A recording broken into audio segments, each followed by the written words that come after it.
ఎప్పుడైనా యుద్ధానికి సిద్ధం.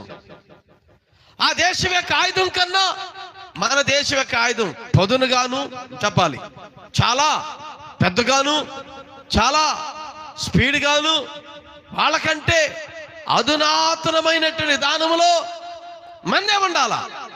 దాని కొరకు ఎన్ని వేల వందల కోట్లైనా సరే మనం వెనకాడాల్సిన పని లేదు. ప్రజలకు కావలసినవన్నీ తీసుకెళ్లి ఆయుధాలకు పెడితే అది రెప్పపాట్లో ఒక విధ్వంసం సృష్టిస్తుంది,